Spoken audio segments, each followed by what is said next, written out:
School میں periodically ہمیں picnic پر لے جایا جاتا تھا، مختلف ڈیبیٹس کے پروگرام ہوا کرتے تھے، وہ اب سب ختم ہو گئے۔ نتیجہ یہ ہے کہ گھٹن پیدا ہو رہی ہے معاشرے میں۔ ہابیز ہم اختیار یوں نہیں کرتے کہ ہمیں ہماری سہولت کا ایک ذریعہ مل گیا ہے کہ ہماری تمام شام بلکہ رات کا ایک بڑا حصہ ٹی وی کے سامنے بیٹھے ہوئے گزر جاتا ہے۔ ہابیز بڑا اچھا ذریعہ ہے ہماری گھٹن کو ختم کرنے کا۔ اگر ہم کوئی ایک کھیل اڈاپٹ کر لیں کہ ہم 2 گھنٹے روزانہ شام کو اس کھیل میں صرف کر لیں۔ اب کھیلوں میں گولف بہت اچھا کھیل ہے کہ اس میں آپ کنسنٹریٹ کر رہے ہوتے ہیں تو دنیا سے تعلق ٹوٹا رہتا ہے آپ کا۔ ہارس رائڈنگ ہے، جب تک آپ ہارس رائڈنگ کر رہے ہیں، آپ اپنے گھوڑے کے ساتھ انوالو ہیں، تو وہ 2 گھنٹے آپ کو دنیا کی کوئی خبر نہیں ہوتی۔ اسی طرح ٹیبل ٹینس ہے، لان ٹینس ہے، بیڈمنٹن ہے، یہ کھیلیں ہم اگر کر لیں تو گھٹن نہیں پیدا ہوگی۔ ہمیں نوجوانوں کو اس گھٹن سے نجات دلانی چاہیے۔ ہم ماں باپ کا رویہ بچوں کے ساتھ عجیب و غریب ہے۔ ہم میں سے ہر ماں باپ کی خواہش یہ ہوتی ہے کہ بچے کے ہاتھ میں سوائے ٹیکسٹ بک کے اور کچھ نظر نہ آئے۔ وہ کھیلنے جاتا ہے، ہم کھیلنے نہیں دیتے، حالانکہ یہ جو آؤٹ ڈور کھیلوں کی بات میں کر رہا ہوں، یہ ہماری ذہنی نشو و نما اور فزیکل گروتھ، ان دونوں کے لیے بڑی اہم ہے۔ ہماری شخصیت کو بیلنس کر دیتی ہے، ہمارے اندر ایک ٹالرنس آتی ہے جس کو ہم اسپورٹس مین اسپرٹ کہتے ہیں، ٹیم اسپرٹ پیدا ہوتی ہے، اور تو اور اپنی شکست کو بڑی خوشی سے قبول کرنا آ جاتا ہے ہمیں، جو بڑا اہم ہے۔ کیونکہ زندگی میں جب تک ہم فیلیئرس کو ایکسیپٹ کرنا نہیں سیکھتے، آگے نہیں بڑھ پائیں گے۔ بہت اہم پوائنٹ ہے کہ اپنے بچوں میں ہم فیلیئر کو ویلکم کرنا سکھا دیں، اس لیے کہ ہماری سکسیس کا راستہ ہی فیلیئر سے ہے۔ اگر میں فیلیئر کے ڈر سے قدم نہیں اٹھاؤں گا، سکسیس بھی نہیں ملے گی۔ سکسیس مجھے ملے گی اس وقت جب میں بے خوف ہو جاؤں گا فیلیئر سے۔ جب ہم کوئی بھی گیم کھیلتے ہیں تو ہمارے اندر یہ تمام کوالٹیز پیدا ہوتی ہیں، ہماری شخصیت بیلنس ہوتی ہے۔ ہمیں ماں باپ کو یہ چاہیے کہ بچوں کو اس طرف کو لگائیں تاکہ یہ گھٹن کا شکار نہ ہو۔ اچھا، اس میں یہ فرمائیے کہ جو واقعات کچھ جن کی طرف ہم اشارہ نہیں کر رہے بوجود، لیکن یہ ہے کہ جو واقعات پے در پے ہمیں سامنے نظر آتے ہیں، اس میں زیادہ تر لوگ جو ملوث ہیں وہ تعلیمی حوالے سے بھی پست ہیں اور پھر نچلے متوسط طبقے سے تعلق رکھتے ہیں زیادہ تر لوگ جو ہیں۔ تو یہاں پہ اسپورٹس کا کیسے مطلب وہ کیا جائے؟ مطلب ان کی تربیت کا بھی معاملہ جو ہے وہ گڑبڑ ہے۔ اگر گئے بھی اسکول سے تو ڈراپ آؤٹ ہوں گے، میرے خیال میں بھاگ گئے ہوں گے اسکولوں سے، تو ان کے لیے کیا ریکمینڈ کیجیے گا؟ یہ جو میں آپ سے عرض کر رہا تھا، یہ فیکٹر زیادہ تر آپ کو ملیں گے ہی اس طبقے میں جو فائنینشلی لیس فارچونیٹ ہیں یا لوور مڈل کلاس ہیں، وہاں آپ کو اس قسم کے رویے زیادہ ملیں گے۔ میں یہ نہیں کہتا کہ middle class and upper middle class یا اس سے اوپر کی کلاس وہاں نہیں ہے، وہاں ہیں، لیکن وہاں گھٹن کم ہے۔ ان کے پاس اور ذرائع بہت ہیں، جو فائنینشلی وہ بڑے ایفلوئنٹ ہیں، وہ اس کے زور پر کوئی نہ کوئی راستہ اپنا بنا لیتے ہیں۔ تو یہ گورنمنٹ کو چاہیے کہ نئے سرے سے ایک پلاننگ کرے۔ ابھی میں ایک علاقے سے گزر رہا تھا تو وہاں اسکول میں نے دیکھا، اس اسکول کی 2 بڑی بڑی گراؤنڈز ہوا کرتی تھی، اور ان دونوں گراؤنڈز کے درمیان میں پیویلین بنی ہوئی تھی، وہاں مکان بنے ہوئے تھے۔ تو میں دیکھتا رہا کہ یہاں بہت بڑی گراؤنڈز ہوتی تھی۔ گورنمنٹ کو یہ چاہیے کہ اس پر توجہ دے، قوم کو گھٹن سے نجات دلائے، تفریح کے مواقع فراہم کر دے، اور سکولز میں خاص طور پر پرائمری اور سیکنڈری اسکول لیول، اس میں دوبارہ سے اس چیز کو ری انٹروڈیوس کرایا جائے کہ بچوں کے وزٹس اس زمانے میں کبھی ہمیں اسکول کی طرف سے بھیج دیا جاتا تھا عجائب گھر دیکھنے کے لیے، کبھی چڑیا گھر دیکھنے کے لیے، کبھی ویسے پکنک پر، اور تو اور انڈسٹریز کے وزٹ پر ہمیں بھی لے جاتے تھے. تو اس سے بہت کچھ سیکھا بھی جاتا ہے اور گھٹن ختم ہوتی ہے، پھر مینٹل ہورائزن بڑا براڈ ہو جاتا ہے. جی بیٹا. زندگی کی کون سی پٹڑی پہ یا رستے کو منتخب کر کے تصوف اور قلندری کے منازل کو سر کر سکتے ہیں؟ اور دوسرا سوال یہ ہے کہ کیا قلندر یا صوفی لوگ جو ہیں وہ پیدائشی طور پر منتخب کر لیے جاتے ہیں یا انسان اپنی جد و جہد سے بھی اللہ کا قرب حاصل کر سکتا ہے؟ آپ کی مراد مجھے نہیں معلوم فقیری اور قلندری سے کیا ہے.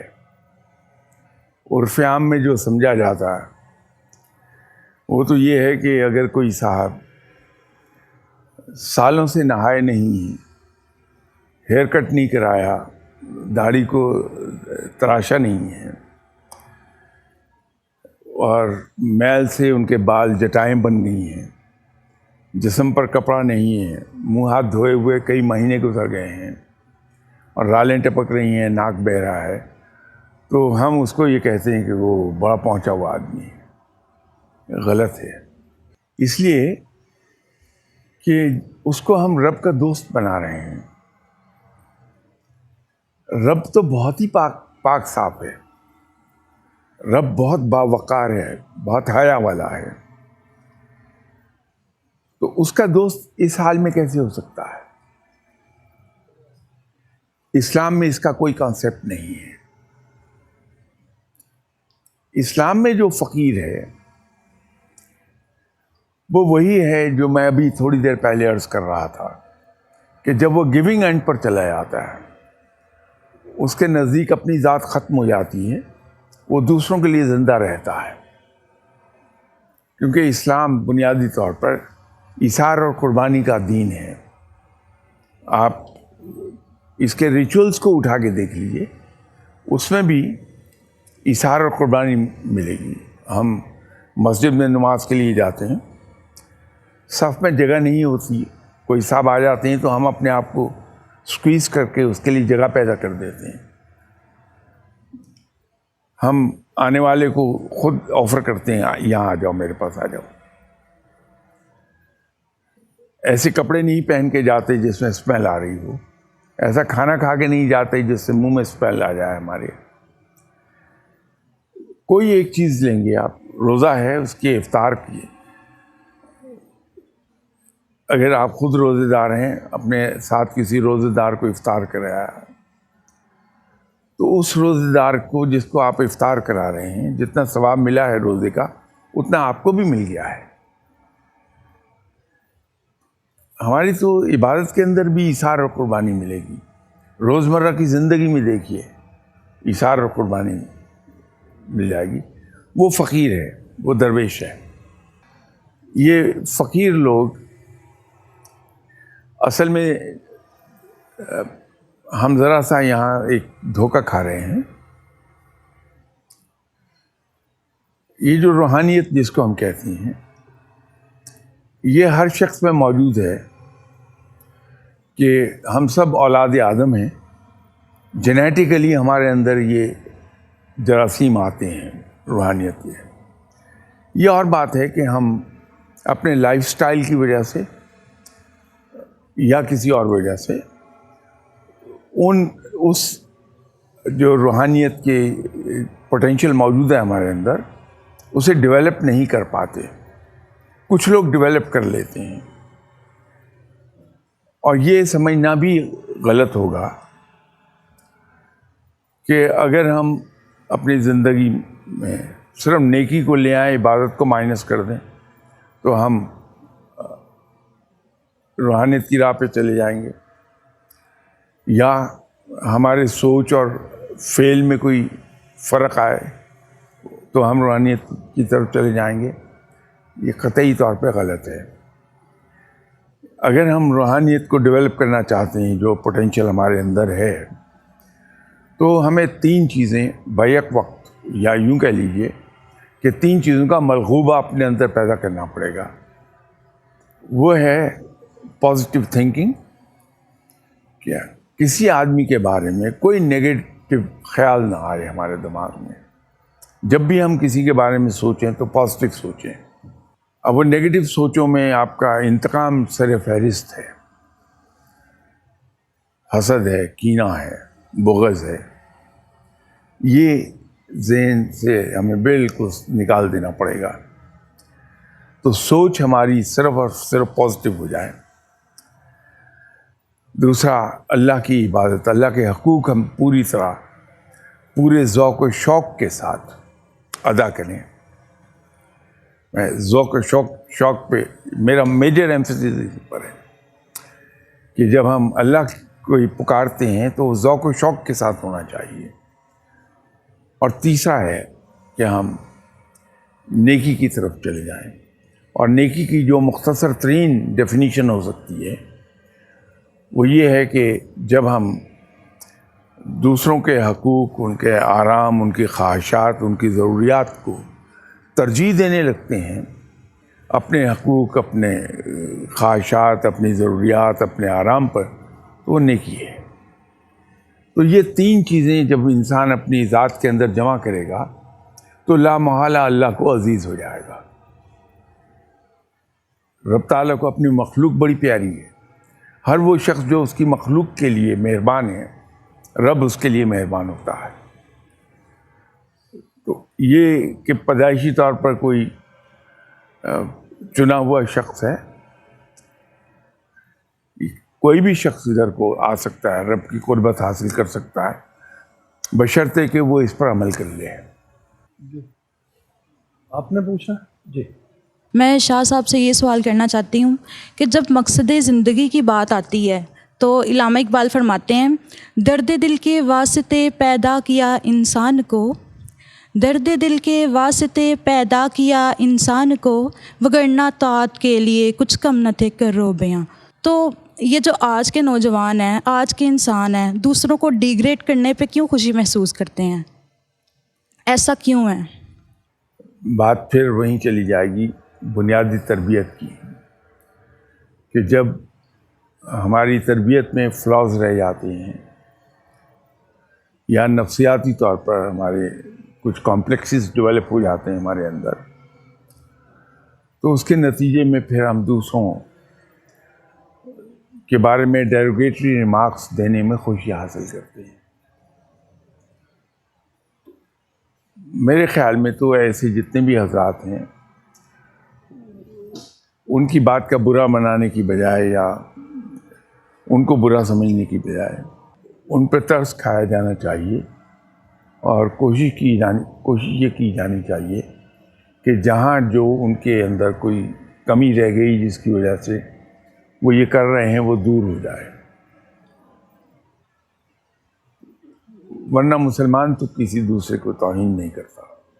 یہ 1-2 سوال یہاں سے بھی لے لیں، کچھ لوگوں کے بھیجے ہوئے سوال ہیں۔ ارشاد حسین صاحب کا سوال ہے، کامیابی اور فلاح کے بارے میں بتائیے کہ کیا دونوں میں کوئی فرق ہے؟ اصل میں فلاح ہی کے ذریعے سے انسان کامیاب ہوتا ہے۔ اب یہ اگر تو انہوں نے فلاح کو جنرل میننگز میں استعمال کیا ہے تو پھر تو میرا کہنا درست ہے، بالکل صحیح ہے، کہ جب آدمی فلاح پاتا ہے تو پھر کامیابی خود بخود اس کی طرف چلی آتی ہے۔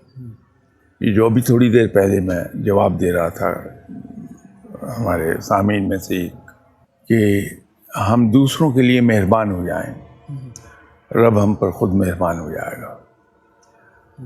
تو فلاح کا راستہ وہی ہے، اور جب ہم دوسروں کے لیے مہربان ہوتے ہیں تو رب تعالیٰ کامیابی سے نواز دیتا ہے۔ تو کامیابی کا راستہ فلاح سے جاتا ہے۔ ٹھیک ہے۔ ہم جو دینی اور دنیاوی تعلیم حاصل کرتے ہیں، اس کا بنیادی مقصد تو یہ ہونا چاہیے کہ خدا کی رضا حاصل کی جائے، لیکن کیا دنیاوی تعلیم حاصل کر کے بھی اللہ کی رضا حاصل کی جا سکتی ہے؟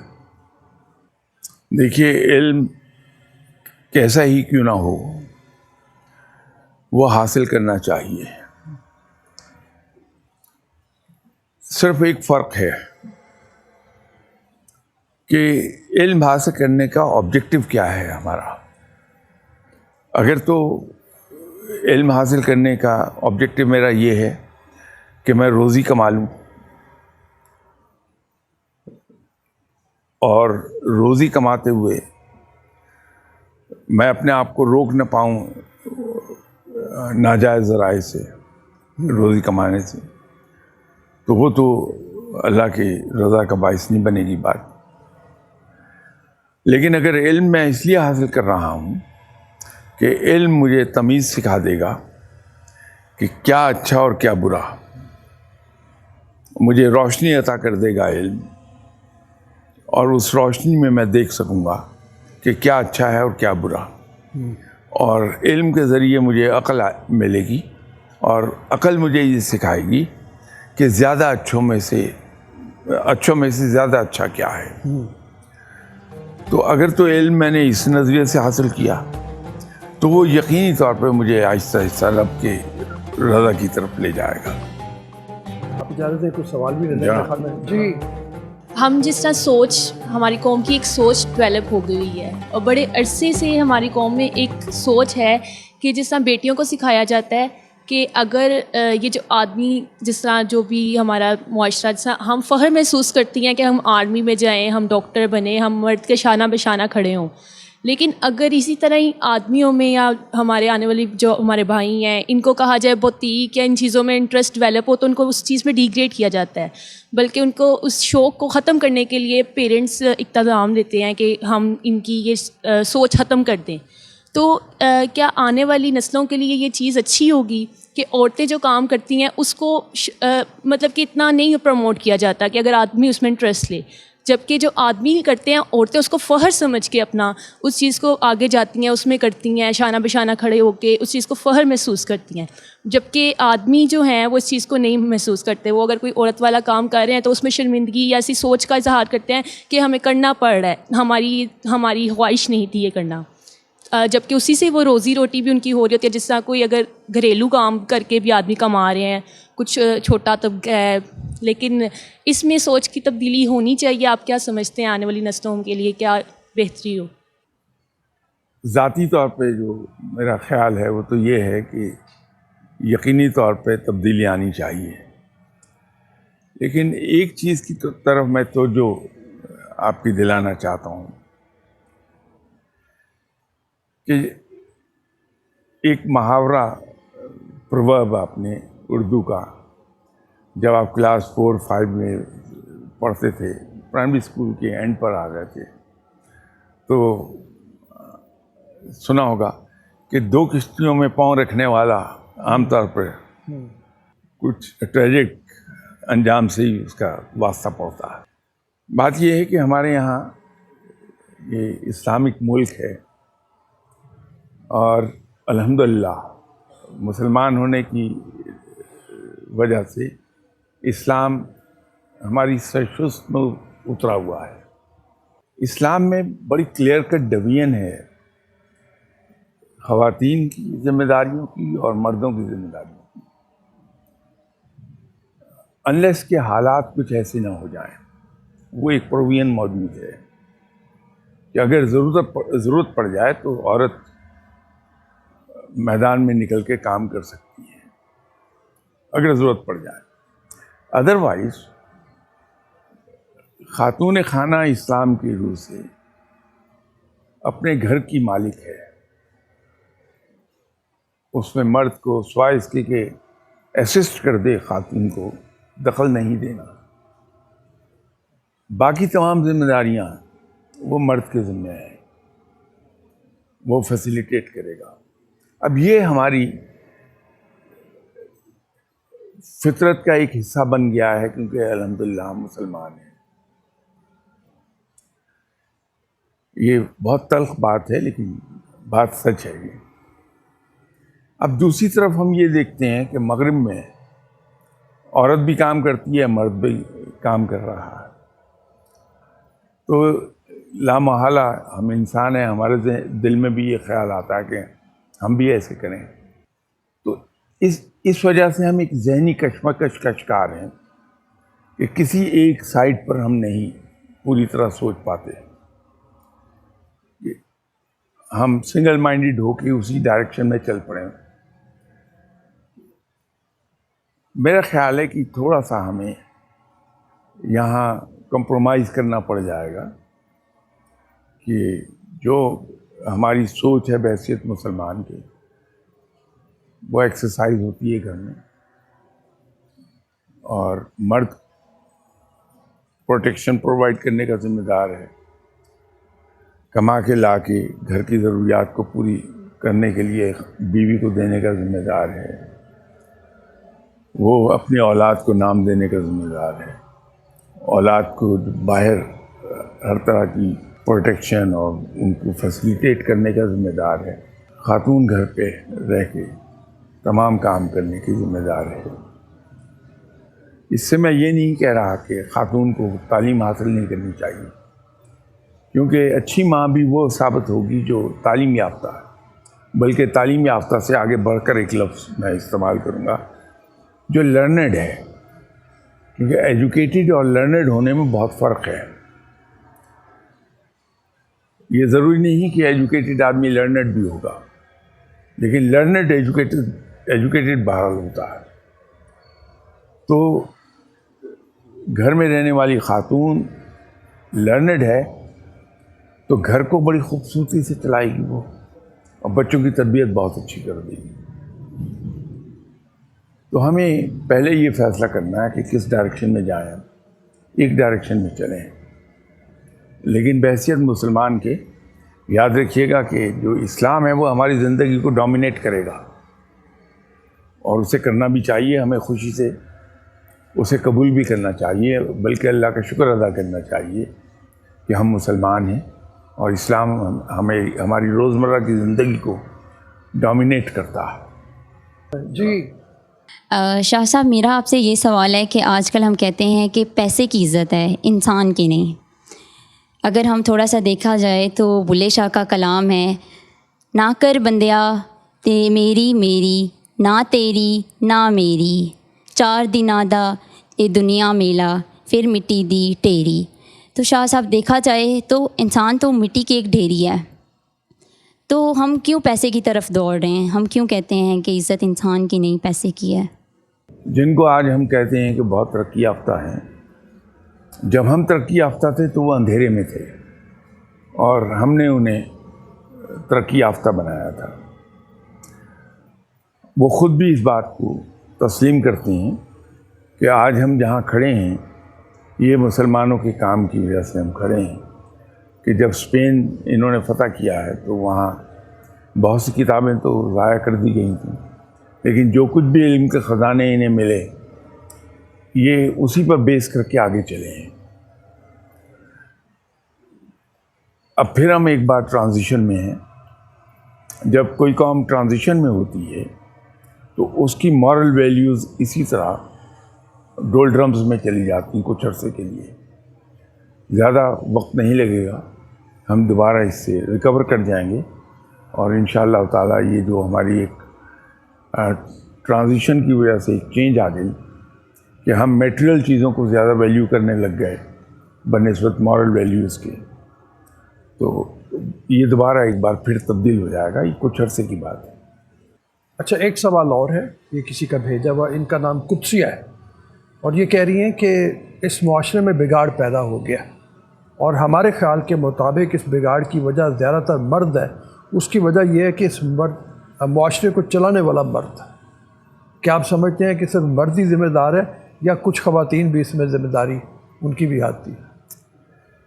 میرے خیال میں یہ شاید کوئی زیادہ قرین انصاف نہیں ہوگی بات کہ ہم الزام صرف مرد کو دے دیں. انہوں نے چونکہ ایک لفظ استعمال کیا ہے کہ موجودہ معاشرہ، تو غالباً اس سے پہلے جو معاشرہ تھا آج سے 50-60 سال پہلے، تو وہ یقیناً